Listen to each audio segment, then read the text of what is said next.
Alright, so this video is on the null factor law, and the null factor law is pretty much this idea as I'm going to show you right here.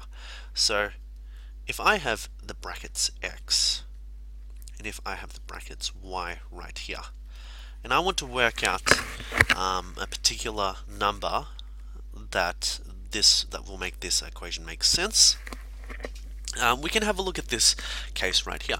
There's going to be two cases. It's either x is going to be 0 or y equals 0. Because in this case, if x is equal to 0, that means 0 times whatever this number could be. This number could be, for example, 6. The equation would still make sense because 0 times 6 is equal to 0. Whereas if I had, for example, 10 here, and y was still 0, this would still make sense because 10 times 0 equals 0. So when we're talking about the null factor law, we're trying to find solutions. So null factor law is trying to find solutions for x in this case, or the variable. And what I mean by that is you're trying to find which values will make the brackets equal 0. So if you look at example 1, the null factor law, if we apply that in this case, we want to find out when does x plus 7 or x minus 9 equal 0. So what I'm going to do is I'm going to treat this like two different brackets. When does x plus 7 equal 0? And when does x minus 9 equal 0?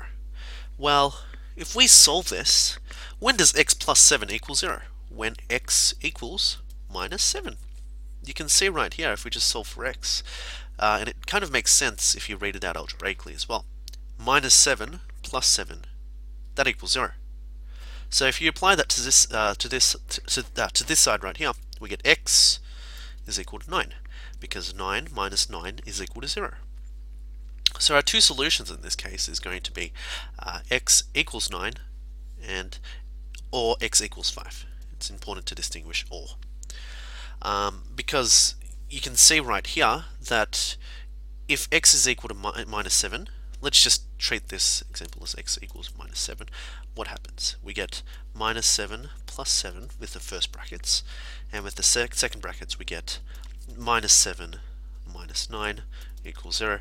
This is equal to 0, and this is equal to minus 16. So it doesn't really matter what is going to be in other brackets, because anything times 0 will end up being 0 anyway. So you can see that that holds up, and you can prove this for a case with x equals 9 as well. If x equals 9, you can see that one of the brackets will still equal 0. So example 2, we've got two examples here. When does x equal 0? Well, when does this expression equal 0? Well, if x at the front is equal to 0, because that's just going to be 0 times whatever's here. And the next case we need to have a look at is when does x minus 3 equal 0? Well, x minus 3, that equals 0 when x equals 3 in that case. So you can see if we plug in that value, let's just plug in x equals 3, you can see that this becomes 3 brackets 3 minus 3 equals 0, and so that's 3 times 0 equals 0. So that means that still holds. And the same with x equals 0. Well, you get 0, 0 minus 3. That's the same as saying 0 times 0 brackets minus 3. 0 brackets minus 3, and that's equal to 0 as well. So that's the null factor law. So your solutions will be x equals 0 or x equals 3. Now in this case, you can see that we don't have the nice factorized form. So what our objective here is that if we're given a quadratic equation, we usually want to find its factors, then find out its solutions. So once again, if you've watched the previous video, watch and find out how to find the pair factors of this and how to factorize this into brackets. So the pair factors of minus 6 will be minus 2 and 3. Let's try minus 3 and 2. Okay, and this one will add up to 1, and this one will add up to minus 1. So we want to use these factors right here. So what this ends up becoming is t minus 3 and t minus 2 equals 0. So in this case, when does t minus 3 equal 0? And when does t minus 2 equal 0? Well, t minus 3 equals 0 when t equals 3 and t equals 2. So therefore, our solutions for this are t equals 3 or t equals 2. Now I'm just going to take you on a side note for this one. Let's just graph this particular equation. So t squared minus t equals 6. Let's look at Desmos. Whoops, sorry, you're not supposed to see that. So let's go t squared minus t minus 6, and sorry, I'm supposed to use x here because this program doesn't like alternative letters. So I'm going to graph that,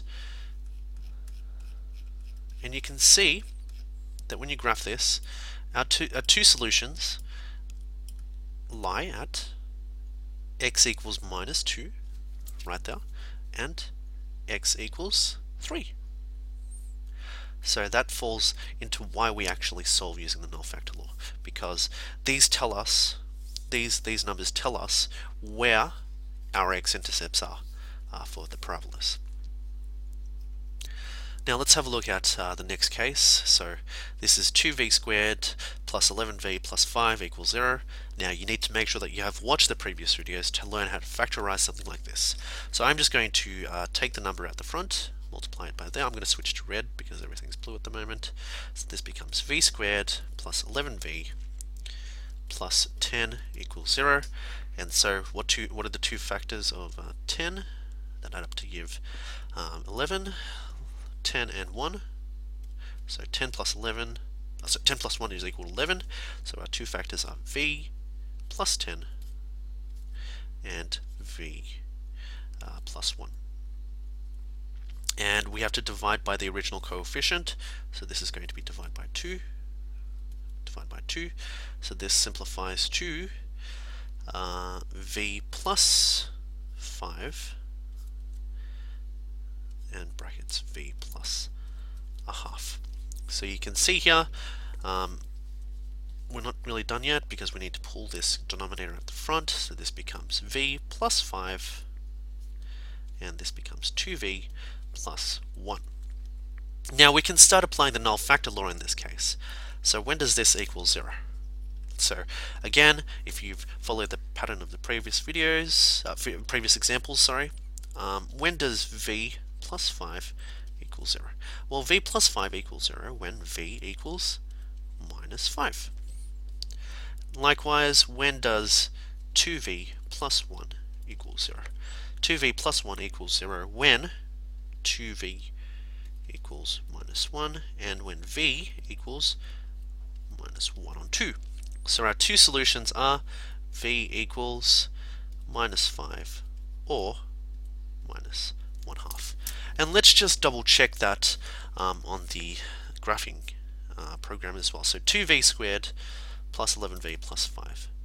So what we've got is y equals 2x squared plus 11x plus 5. And you can see here that the two intercepts are indeed minus a half and minus 5, as we figured out here with our solutions. So just to clarify once again, the null factor law is so that used so that you can find out the solutions for the parabola or the quadratic on the Cartesian plane to find out where the x-intercepts are.